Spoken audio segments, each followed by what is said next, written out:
All right, hello everybody. It is me, John, and we are back with the Curtains for You podcast. I had mentioned having a guest earlier in my first episode, but unfortunately she got stuck in traffic and she was not able to make it. So we're going to do a little mini pod here, and you can hear what Jaime thought of the 3-night run from Goose. So, Jaime is my fiancee. We've lived together for some time. This was her first Goose show. How would you describe your experience? Overwhelming, unexpected, just fucking awesome. Did you ever find yourself needing to practice patience in terms of following along with the improv of the band? What do you mean by that?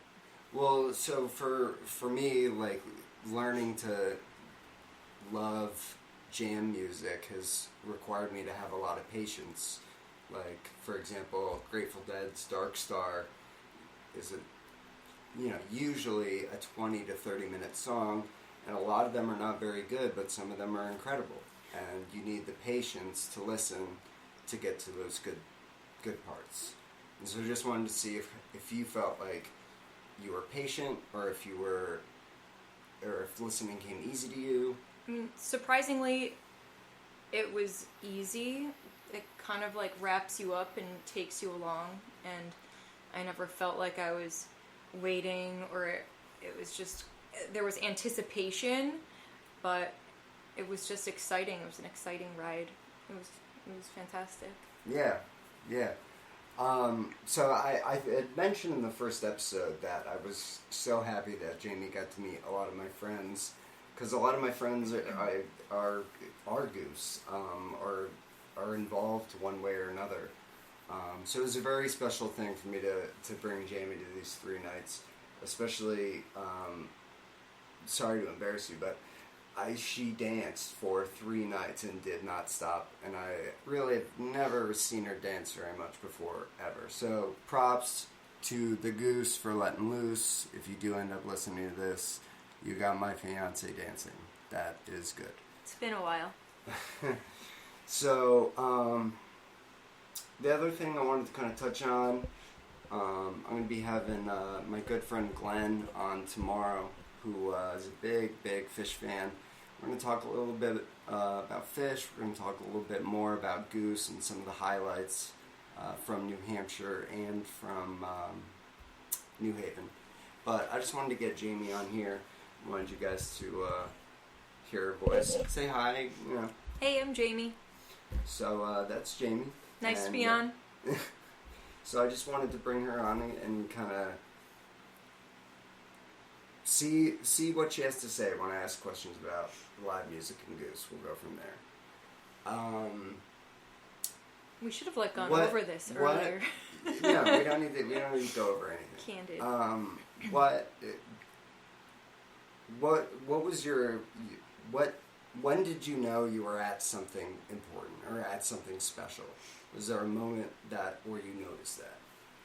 I guess not only the music and just the quality of every single person contributing to this just amazing sound and experience, but the really welcoming and open community that was there. There was no one who just wasn't Yes, very friendly. I'm gonna step in and save Jaime from losing all of her marbles.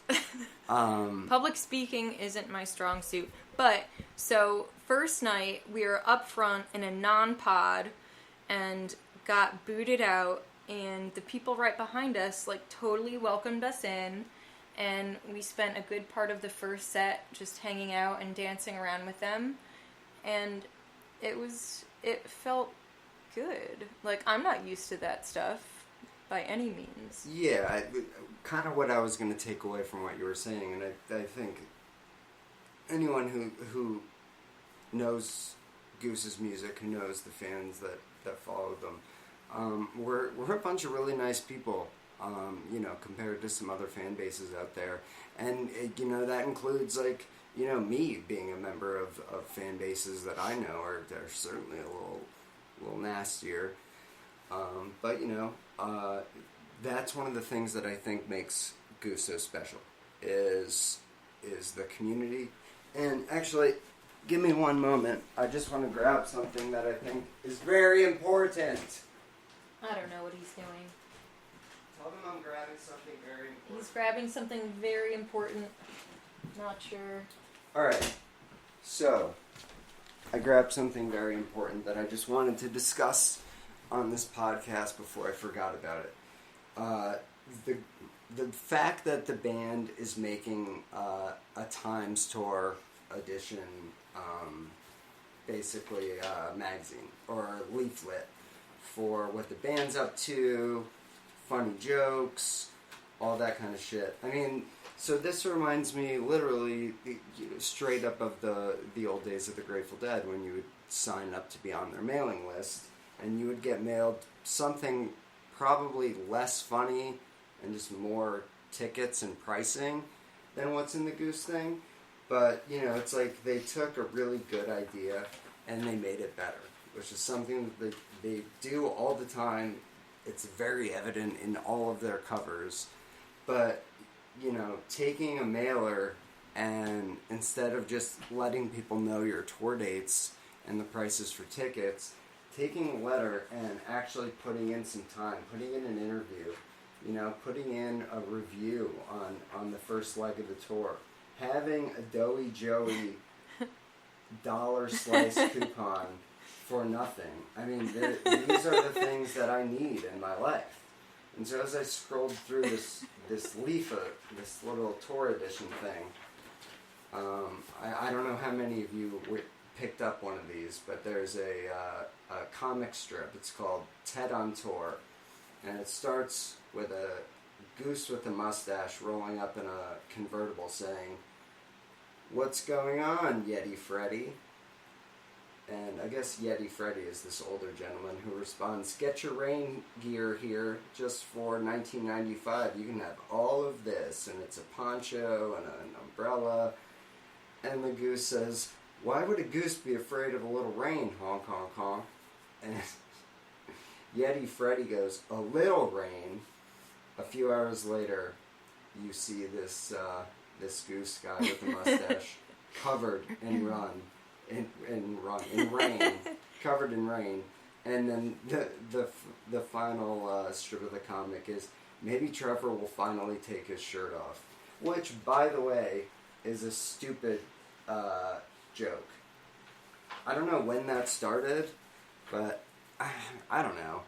I'm not a huge fan of it. I actually kind of like the shirts that Trevor wears. They're like cool shirts I haven't seen before. But shit, maybe I'm not in touch and people just want to see Trevor without his shirt off. I mean, I don't need to. I'm okay. Trevor, it's up to you, man. Don't make anyone take off your shirt. You wear great shirts anyway, so they can tell them to fuck off. Buy their own shirt and have them take it off. Anyway, yeah. So I wanted to just kind of touch on the fact that Goose is coming out with these free Goose Times Tour Edition leaflets. Super amusing. They're funny. They're smart, and really the thing that I think is most important about it is they're really centered in being conscious of people around you, and trying to be a good concert goer. Like, we all know concert goers that suck. They're the people that talk way too much. They're the people that spill on you. They're the wooks that slap you with your dreads when they're in front of you and they're dancing in front of you like a fucking dog. It just, there's all kinds of just nutty stuff, and I appreciate the work that went into this leaflet. And the fact, so I did the crossword during set break, and my friends and I had so much fun doing it. It was relatively easy for us, given who I was doing it with, but we got that done, and I thought it was fun. And I know that Jamie and I are definitely going to be trying, Rick, I hope you hear this, we're going to be making your, if you like Sweet Island muffins, we're going to make the If You Like Sweet Island muffins. And I will give feedback on the show after I have made the cupcakes and eaten them. Should be interesting. I'm expecting them to be good. Rick, you will hear from me if they are not. Because why I would think that's more like an us thing, not a recipe thing. Yeah, we'll see. I know how to bake, Rick, so if the recipe's off, you're in doo-doo. But, I wanted to just kind of do this mini pod. I wanted Jamie to get on here, say hi. I don't want to speak for her, but it was the happiest I've seen her in some time. And I'm sure she'd probably say the same for me. I mean, the takeaway is that, I'm sorry, it's just so easy to become a fan. Like, I mean, John's this amazing supporter and lover of Goose, and, all I've heard about for the last year and a half is Goose, so I didn't know what to expect. But it was just so easy to just fall in love with them and the music, and it takes you places. It does. And Jamie says that with some undertones, because I say it quite often. There are only a few bands in the world that can take you to that place that you want to go. The place, where you have to have patience sometimes to get there. But I think we all know that place, that special place that usually jam bands take us. But there's other music that can do the same for people. But I find for me it's definitely jam bands that take me to that place. But that's about all I'm going to touch on for now. I just wanted to get Jamie on here. I wanted to talk a little bit about newspaper shenanigans. Tomorrow night I'm going to be back on. I'm going to post an episode with my buddy Glenn, who is a good friend of mine, an old school fish head. Just saw Goose for the first time, so ask him a little bit about how he felt about his first Goose experience. Probably talk a little about fish, and then we're going to go back and forth and talk about our highlights from the 3 nights, go through the jams, probably minute by minute, and just kind of give you an idea of what we thought was really spectacular over the 3-day run. Anyway, I'm going to be heading off. I'm going to have a drink and watch some TV with Jamie. So I hope you guys have a great night. Bye, guys. Thanks for having me. I will see you when I see you. Adios, guys.